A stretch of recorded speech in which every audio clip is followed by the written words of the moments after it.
Episode की शुरुआत में हमें शेनु सेट के माउंटेन के नीचे का सीन दिखाया जाता है, जहां पर कुछ लोग शेनु सेट की तरफ बढ़ रहे होते हैं। तभी उन्हीं में से एक आदमी कहता है कि वो रहा शेनु सेट। फिर हमें शेनु सेट के गेट पर दो डिसाइपल्स को दिखाया जाता है। उनमें से एक डिसाइपल दूसरे डिसाइपल से कहता है कि क्या तुमने देखा कि बहुत सारे लोग यहाँ पर आ रहे हैं। ऐसा लगता है कि वो सारे आसपास के जो सेक्ट्स है वहाँ के लोग हैं, लेकिन वो लोग इतने गुस्से में क्यों लग रहे हैं। ये सुनने के बाद दूसरा आदमी उससे कहता है कि लगता है कि कुछ गलत है, मैं अभी जाकर हेड को इसकी रिपोर्ट देता हूँ। फिर वो सारे लोग उस गेट के पास पहुंच जाते हैं। उनको देखने के बाद वो डिसाइपल उन्हें ग्रीट करते हुए उनसे कहता है कि सब लोग यहाँ पर आ रहे हैं, लेकिन मुझे नहीं पता कि आखिर सब लोग यहाँ पर क्यों आ रहे हैं। ये सुनने के बाद उन्हीं में से एक आदमी काफी गुस्सा हो जाता है और जल्दी से अपने पावर को अनलीश करते हुए उस डिसाइपल के ऊपर हमला कर देता है, जिसकी वजह से वो डिसाइपल घायल होता है। फिर वो आदमी काफी गुस्से में कहता है कि शेनु सेट ने डेमंस के साथ कोलैब करके हमारे सेट के ऊपर हमला किया। आखिर तुम्हारी हिम्मत कैसे हुई हमारे सेट के ऊपर हमला करने की। आज तुम लोगों ने जो कुछ भी किया है उसके लिए तुम्हें पे जरूर करना पड़ेगा। ये सुनने के बाद बाकी के लोग चिल्लाने लगते हैं कि उन्हें मार डालो। इतना कहने के बाद वो शेनु सेट के अंदर चले जाते हैं, लेकिन आसपास देखने के बाद उन्हें शेनु सेट का कोई भी आदमी वहां पर दिखाई नहीं देता। ये देखने के बाद उन्हीं में से एक आदमी कहता है कि आखिर शेनु सेट के सभी लोग कहाँ पर गए। बाहर वॉच डॉग के सिवा मैंने किसी और को यहाँ पर नहीं देखा। ये सुनने के बाद वो मोंग कहता है कि मैंने अभी अभी एक डिसाइपल को यहाँ से दौड़ते हुए देखा। क्या ऐसा हो सकता है कि उस डिसाइपल ने सब लोगों को छुपने के लिए कहा। ये सुनने के बाद वो पहला वाला आदमी कहता है कि मैंने कभी भी ये एक्सपेक्ट नहीं किया था कि वो सीक्रेटली इविल इंटेंशन को छुपाएंगे और हमारे ऊपर जवाबी हमला बोलेंगे। तभी उन्हें सामने की तरफ कुछ लोग दिखते हैं, जिन्हें देखने के बाद वो कहते हैं कि वहां पर कोई तो है। और हमें सामने की तरफ मेंग, यू, यान और मेजू को दिखाया जाता है, जो कि यू को मैजिक सर्कल ड्रॉ करना सिखा रहे होते हैं। यू के मैजिक सर्कल ड्रॉ होने के बाद मेजू उससे कहते हैं कि मिस गोआंग तो सच में टैलेंटेड है। ये एरिया फॉर्मेशन कॉम्प्लिकेटेड और चेंजेबल है। अगर कोई दूसरा पर्सन इस ड्रॉइंग को बदल देता है तो ये गारंटी देना मुश्किल है कि कोई गलती नहीं होगी। तभी सामने की तरफ एक धमाका होता है, जिसे देखने के बाद मेजू कहते हैं कि मैंने वहां पर एक स्मॉल डिफेंसिव सर्कल बनाया था, लगता है कि इनेमेज आ रहे हैं। तभी हमें उन बाकी के सेक्ट के लोगों को दिखाया जाता है, जो कि उस सर्कल के अंदर ट्रैप हो गए होते हैं। फिर वो आदमी बाकी के लोगों से कहता है कि ये जरूर शेनु सेक्ट होगा, जो कि डेविल क्लैन के साथ मिलकर हमें मारने की कोशिश कर रहा है। तभी पीछे से यान आते हुए उनसे कहती है कि तुमने अभी क्या कहा, डीमंस के साथ मिला हुआ हमारा सेक्ट। फिर बाकी के सेक्ट के लोग चिल्लाते हुए कहते हैं कि जिसका नेम लिन है उसे हमने बाहर आने के लिए कहा है। ये फेस टू फेस कंपटीशन है, तुम इस तरह की घटिया चालें चलकर हमें हरा नहीं सकते। उन लोगों को यहाँ पर देखकर डिकॉन लिन अपने मन में कहते हैं कि वो लोग अपने स्ट्रेंथ पर भरोसा करते हैं कि वो काफी ज्यादा स्ट्रॉन्ग है और वो हमारे शेनु सेक्ट को बुली करते हैं। लेकिन आज उनकी हालत इतनी खराब क्यों हो गई और उन्होंने मिलकर यहाँ पर क्यों मुसीबत खड़ी कर दी है। फिर वही नीले कपड़े वाला आदमी सामने आते हुए कहता है कि घबराओ मत, सब लोग आओ, हम मिलकर इनके साथ लड़ेंगे। इन सब लोगों को मार डालो, यहाँ तक कि शेनु सेक्ट के जो चिकन्स और डॉग्स है उन्हें भी मत छोड़ना। तभी पीछे से मेजो आते हुए कहते हैं कि आखिर किसकी हिम्मत हुई इतनी ऊंची आवाज में बोलने की। आखिर में भी तो देखो किसके पास इतनी एबिलिटी है कि वो शेनु सेट के ऊपर हमला करे। मेजू को देखकर वहां पर के सारे लोग काफी हैरान हो जाते हैं और कहते हैं कि ये तो सर्कल मास्टर जू है, ये तो यानचन पवेलियन के सर्कल मास्टर जू है। फिर उन्हें बाकी के सेक्ट में से एक सेट का आदमी कहता है कि सर्कल मास्टर जू, आखिर आप यहाँ पर क्या कर रहे हैं। ये सुनने के बाद मेजू उससे कहते हैं कि शेनु सेट के साथ मेरे काफी अच्छे रिलेशन है और क्या मुझे आपको भी ये रिपोर्ट करना पड़ेगा कि आखिर मैं यहाँ पर क्यों आया हूँ। ये सुनने के बाद वो नीले कपड़ा वाला आदमी कहता है कि ये सर्कल मास्टर जो है, जिन्हें कि चीफ एग्जीक्यूटिव ने यहाँ पर भेजा है, उन्होंने बिना एक शब्द कहे हमेशा हमारे बालियू सेक्ट का इलाज किया है। ऐसा हो सकता है कि मास्टर जू ने भी डिमंस को फॉलो कर लिया है। ये सुनने के बाद मेंग उनके सामने आते हुए उससे कहता है कि क्या तुम साफ तरीके से बोल सकते हो। मेंग को बोलता देख वहां पर के सारे लोग काफी हैरान हो जाते हैं। फिर हमें कुछ समय बाद का सीन दिखाया जाता है, जहाँ पर वो पीले कपड़ा वाला आदमी कहता है कि अनएक्सपेक्टेडली इतना बड़ा कुछ हो गया है शेनु सेक्ट के अंदर। फिर मेंग कहता है कि जब एल्डर फैंग ने हमारे सेट को छोड़ा तो उन्होंने डीमन को फॉलो किया और बाकी के सेट के लोगों के ऊपर हमला किया और रिजल्ट में बाकी के सेट के लोगों को लगा कि जो पूरा शेनु सेक्ट है वो डीमंस के साथ मिला हुआ है।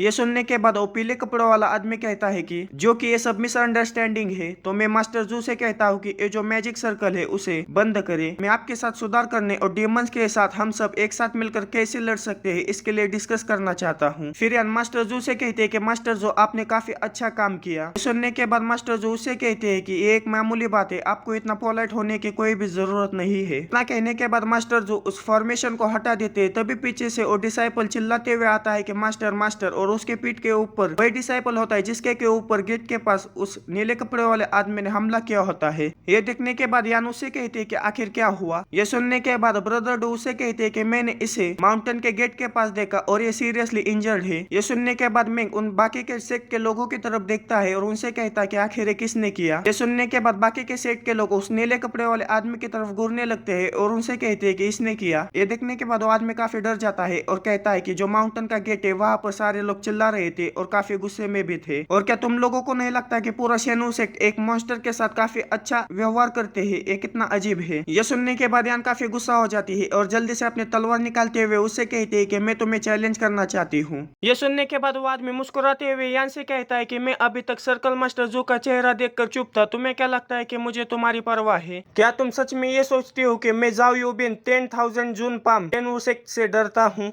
ये सुनने के बाद मेंग अपने मन में कहता है कि 10,000 जून पाम जाओ यू, ये लड़का मुझे याद है। ये डंजन गोंगलिंग का सबसे पहला इलाइट मॉन्स्टर था और ये गोंगलिंग का सबऑर्डिनेट भी था। और दूसरे शब्दों में कहा जाए तो वो अभी काफी जोशीला लग रहा है, लेकिन आखिर में उसने डीमन का साथ दिया और फेंग बुहाव की तरह ही बन गया। ये कहने के बाद मेंग यान के कान में कुछ कहता है। ये सुनने के बाद यान भी उसके साथ लड़ने के लिए आगे आ जाती है। और ऑब्वियसली बाकी के जो सेक्ट है वो काफी सस्पिशियस है, लेकिन तुम सिर्फ इंतजार करो और देखो। और अगर हम उन्हें अच्छी तरह से हिला नहीं सकते तो फ्यूचर में शेनु सेक्ट कभी भी अपने पैर नहीं जमा पाएगा। फिर हमें यूबिन को दिखाया जाता है जो कि अपनी एनर्जी को रिलीज करता है, जिसे देखने के बाद मास्टर जो अपने मन में कहते हैं कि ये जाओ यूबिन दिखने में यंग है, लेकिन ये 100 सालों से कल्टीवेट कर रहा है और ये अभी 5th लेवल के मिडिल स्टेज यानी कि कोंगलियन रियलम पर है और मुझे नहीं पता कि हेड यान इसका सामना कर सकती है या नहीं। फिर हमें कल्टीवेशन के कुछ रियलम्स को बताया जाता है। सबसे पहले आता है कल्सनिंग रियलम, फिर आता है रिफाइनिंग रियलम, फिर आता है गैदरिंग रियलम, फिर आता है ट्रांसफॉर्मिंग रियलम, फिर आता है कॉन्गिलिंग रियलम जिस पर अभी यूबिन है। फिर यान भी यूबिन के साथ लड़ने के लिए तैयार हो जाती है और अपनी एनर्जी को रिलीज करती है, जिसे देखने के बाद बाकी के सेट के लोग काफी हैरान हो जाते हैं और मोंग कहता है कि ये तो सिर्फ अभी गैदरिंग आर्टिस्टिक कॉन्सेप्शन के 3rd लेवल पर है। और यान की कल्टीवेशन देखकर यान कहता है कि मास्टर बुफेंग यान की जो कल्टीवेशन बेस है वो हाई लेवल की है और शेनु सेक्ट से तो टैलेंटेड पीपल काफी ज्यादा मात्रा में बाहर निकल रहे हैं। और मुझे पता है कि तुम्हारा फैंग बॉस ट्रांसफॉर्मिंग रियलम के 4th लेवल पर था, वो हाँ ट्रांसफॉर्मिंग रियलम के मिडिल स्टेज पर था। क्या मैंने सही कहा? ये सुनने के बाद बाकी के सेट के जो लोग होते हैं वो हंसने लगते हैं और यान उससे कहते हैं कि मुझे नहीं पता कि आखिर हेड फैंग की कल्टीवेशन लेवल क्या थी, लेकिन मुझे पता है कि जब वो डीमंस के साथ लड़ रहे थे तो उन्होंने मार्शल आर्ट से भागने का नहीं बल्कि उनके साथ बहादुरी से लड़कर मरने का चूज किया। ये सुनने के बाद वो बाकी के सारे लोग चुप हो जाते हैं, लेकिन इन बिन यान के ऊपर हमला करने के लिए उसकी तरफ बढ़ जाता है और उसके ऊपर हमला कर देता है, लेकिन यान अपनी तलवार सामने लाते हुए उसके हमले से बच जाती है और यान को पीछे ढकेल देती है। और यान की शॉट देखकर बाकी के सारे लोग काफी हैरान हो जाते हैं और कहते हैं ये तो येलो रैंक की है। और उनकी बातें सुनकर मेंग अपने मन में कहता है कि आप सभी इसे फैलाओ और जो बालियू सेट के मार्शल आर्ट्स है वो लोअर 5 ग्रेड्स में से सबसे अच्छा है। हालांकि मैंने मेरे मार्शल आर्ट्स में से एक मार्शल आर्ट को इम्प्रूव करके उसे 4th ग्रेड का बना दिया है और ये कॉफी ऑफ द ईयर से ज्यादा लग्जरियस है। तभी यान इन बिन की फ्लॉ को देखकर उसके ऊपर हमला कर उसे घायल कर देती है और उसे आसानी से हरा देती है। फिर मास्टर जो उन सभी से कहते हैं कि अब बताओ कौन कन्विंस्ड नहीं हुआ? जुबो हम कदम उठाने के लिए परेशान मत होइए, हिम्मत के साथ मेरे पास आकर मुझसे बात करिए। ये सुनने के बाद जुबो हम कहते हैं ये सारी मिसअंडरस्टैंडिंग है। फिर मैं ज्ञान के पास आते हुए उससे कहता है कि मैं मेरे रूम में वापस जा रहा हूँ प्रैक्टिस करने के लिए, सारे लोग अब तुम्हारे हवाले है।